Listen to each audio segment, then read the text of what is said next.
সবাই কেমন আছো? আশা করি সবাই ভালো আছো। আজ আমি চলে আসলাম আরেকটি রেসিপি নিয়ে। আজ আমি রান্না করব গরুর কালাভুনা। কিভাবে রান্না করি তাই চলো তোমাদের সাথে শেয়ার করি। এই তো আমি চলে আসলাম রান্না করতে। এখন আমি দেখো এখানে 1 কেজি গরুর মাংস নিয়েছি। গরুর মাংসটা ভালোভাবে ধুয়ে পানিটা ঝরিয়ে নিলাম। আমি পানিটা ঝরানোর পর এখানে বাটা কিছু মশলা অ্যাড করব। এখানে আদা রসুন আর সামান্য জিরা দিয়েছি আর দুটো পেঁয়াজ দিয়েছি, একসাথে ব্লেন্ডার করে নিয়েছি। যেহেতু আমি এখানে মশলা অ্যাড করব সেজন্য আমি বাটা মশলা অল্প করে দিয়েছি। এখানে দুটো পেঁয়াজ কুচি করে নিয়েছি, বড় সাইজের দুটো পেঁয়াজ নিয়েছি। আর দেখো আমি রাঁধুনি রেডিমিক্স মশলা দিয়ে রান্না করব যেন অল্প সময়ে হয়ে যায়। তাই কিভাবে রান্না করলাম সেটাই তোমরা আমাকে ফলো করো। আমি এখানে দেখো 2টা প্যাকেট আছে, একটা বড় প্যাকেট একটা ছোট প্যাকেট। এই যে সবুজ প্যাকেটটা দেখতে পাচ্ছ এটা কিন্তু বড় প্যাকেট, এটার ভিতরে অনেকগুলো মশলা আছে। এখন আমি এই প্যাকেটটা কেটে মশলাটুকু দিয়ে দেব, সম্পূর্ণ মশলা ঢেলে দেব, দিয়ে ভালোভাবে এটাকে মাখিয়ে নেব। একদম সহজ পদ্ধতিতে কালাভুনা রান্না করা এটা। আসলে যারা একদম নতুন, যারা কখনোই রান্না করো নাই তাদের জন্য কিন্তু একদম সহজ। একদম সহজভাবে আমি তোমাদের দেখানোর চেষ্টা করলাম। দেখো বন্ধুরা, আমি এখন ভালোভাবে মাখিয়ে নিচ্ছি, একদম যেন সুন্দরভাবে মাংসর ভিতরে ভিতরে যেন মশলাটা ঢুকে, আমি সেভাবে করে মাখিয়ে নেব। তার মধ্যে বন্ধুরা আরেকটি কথা আছে, এখানে আমি টমেটো সস দিয়েছি কিন্তু সসটা তোমাদের সাথে শেয়ার করা হয়নি। এই তো দেখো এখানে কিন্তু মশলাটা, আর এই মশলার গায়ে কিন্তু লেখা আছে, দেখো এখানে সব ধরনের উপাদান দেওয়া আছে। এখানে মরিচ, রসুন, মৌরি, জিরা, ধনিয়া, আদা, হলুদ, রাঁধুনি, তারপরে হচ্ছে দারচিনি, জয়ফল, তেজপাতা, সব ধরনের মশলাই এখানে আছে। আর এদিকে লেখা আছে কিভাবে রান্না করতে হবে। যারা নতুন একদম রান্না করতে পারো না তারা কিন্তু রাঁধুনি মশলাটা নিয়ে অবশ্যই রান্না করবে, দেখবে খুব সহজেই রান্না করে ফেলেছ। আর এই তো দেখো আমি এখানে দিয়ে দিচ্ছি পরিমাণ মতো লবণ, কারণ আমি কিছুক্ষণের জন্য মেখে রেখেছিলাম। আর এখন আমি আবার সরিষার তেল দিচ্ছি আর দিয়ে দিচ্ছি লবণ। আর এখানে সয়াবিন তেলও দেওয়া হয়েছে, তবে সরিষার তেলটা একটু বেশি পরিমাণে দিলে সেন্টটা বেশি আসে।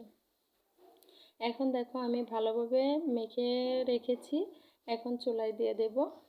এই তো চুলাটা ধরানো হয়ে গেছে, আমি চুলায় বসিয়ে দিলাম আর কিছুক্ষণের জন্য আমি ডেকে দিচ্ছি। যদি বন্ধুরা আমার ভিডিওটা ভালো লাগে অবশ্যই লাইক সাবস্ক্রাইব করে পাশে থাকবে। এই তো দেখো 10 মিনিট পর চলে এলাম। 10 মিনিট পর আবার আমি একটু নেড়ে চেড়ে দেব, যতক্ষণ পর্যন্ত মাংসটা সিদ্ধ না হবে ততক্ষণ পর্যন্ত আমি নেড়ে চেড়ে দেব। এভাবে করে নেড়ে চেড়ে দিচ্ছি। আর বন্ধুরা যেন পুরা না লেগে যায়, কারণ না হলে পুরা পুরা গন্ধ আসবে, সেই জন্য আমি বারবার নেড়ে দিচ্ছি। আবার কিছুক্ষণের জন্য ডেকে দেব। আমি বারবার করে এভাবে ডেকে দিচ্ছি যে পর্যন্ত মাংসটা সিদ্ধ না হবে। এই তো দেখো আবার আমি উল্টে পাল্টে দেব। যারা আমার ভিডিওটা এই পর্যন্ত দেখেছো অবশ্যই মনে করে একটি লাইক দিয়ে দেবে আর আমার ভিডিওটা ফুল ওয়াচ করে দেবে, কারণ ফুল ওয়াচ করে ভিডিওটা দেখবে যদি ভালো লাগে। আর যদি ভালো না লাগে তাহলে তো কিছু বলার নেই বন্ধুরা।